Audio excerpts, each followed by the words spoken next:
کیا آپ یقین کریں گے اگر ہم کہیں کہ ایک لڑکی 10 سال تک لاپتہ رہی اور جب واپس آئی تو اس کے ساتھ کچھ ایسا تھا جو انسانوں کی دنیا کا حصہ نہیں، وہ اب پہلے جیسی نہیں رہی تھی، اس کی خاموشی میں ایک صدیوں پرانا راز چھپا تھا۔ کیا اس نے کسی اور دنیا کا سفر کیا؟ کیا اس کے ساتھ کوئی آیا ہے یا وہ خود اب وہی نہیں رہی؟ یہ کہانی آپ کے ہوش اڑا دے گی، لیکن آخر تک دیکھنا ہوگا کیونکہ اصل راز آخر میں ہے۔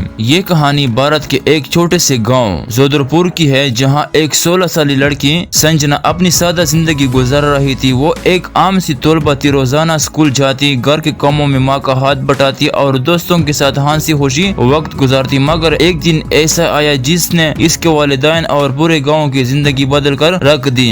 ایک سرد صبح سنجنا اسکول کے لیے نکلی، لیکن وہ کبھی واپس نہ آئی۔ شروع میں سب نے سوچا شاید کہیں رک گئی ہوگی یا کسی رشتہ دار کے ہاں چلی گئی ہوگی، مگر جب شام ہوئی اور اس کا کوئی پتہ نہ چلا تو خاندان میں کمبلی مچ گئی۔ پولیس کو اطلاع دی گئی، گاؤں میں اعلانات ہوئے، پوسٹر لگائے گئے، لیکن سنجنا کا کچھ پتہ نہ چلا۔ دن ہفتوں میں، ہفتے مہینے میں اور مہینے سالوں میں بدل گئے۔ لوگ اسے بھولنے لگے تھے، والدین نے اسے مردہ مان کر دل پر پتھر رکھ لیا تھا، لیکن کہانی وہی ختم نہیں ہوئی۔ 10 سال بعد ایک برسات کی رات جب پورا گاؤں گہرے اندھیرے میں ڈوبا ہوا تھا، سنجنا اچانک واپس آ گئی۔ وہ اسی حالت میں تھی جیسے 10 سال پہلے غائب ہوئی تھی، نہ بوڑھی نہ بدلی ہوئی، اس کے کپڑے پرانے لیکن صاف، اس کی آنکھوں میں ایک عجیب چمک۔ وہ کچھ نہیں بول رہی تھی، بس سیدھا اپنے پرانے گھر گئی اور دروازے پر کھڑی ہو گئی۔ والدین کی آنکھیں کلی کی کلی رہ گئی۔ ماں اسے گلے لگانا چاہتی تھی، لیکن سنجنا نے ہاتھ روک دیا۔ اس کے ہاتھ میں ایک پر اسرار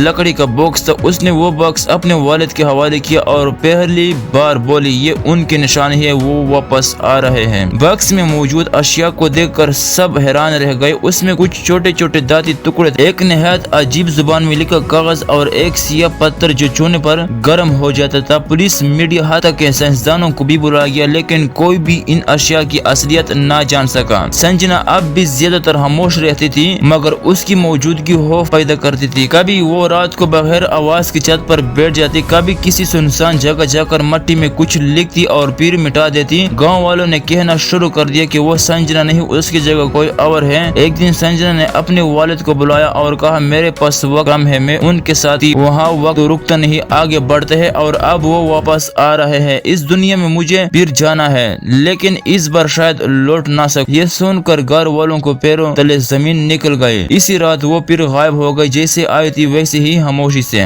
آج بھی وہ لکڑی کا باکس اس کے والد کے پاس موجود ہے، کوئی اسے چننے کی ہمت نہیں کرتا۔ کئی بار غیر ملکی ماہرین آئے پر وہ بھی حیران لوٹ گئے۔ گاؤں والے اب اس رات کو واپسی کی رات کہتے ہیں۔ کچھ لوگ کہتے ہیں کہ وہ لڑکی سنجنا تھی ہی نہیں، کچھ مانتے ہیں کہ اس نے دوسری دنیا کا سفر کیا اور کچھ کا کہنا ہے کہ وہ اب بھی ہمارے درمیان ہے، بس شکل بدل گئی ہے۔ یہ کہانی سچ ہے یا افسانہ، یہ فیصلہ آپ کریں، مگر ایک بات وہ ہے، کچھ راز انسان کی سمجھ سے باہر ہوتے ہیں اور جب وقت پردہ اڑتا ہے تو حقیقت واپس بھی زیادہ خوفناک لگتی ہے۔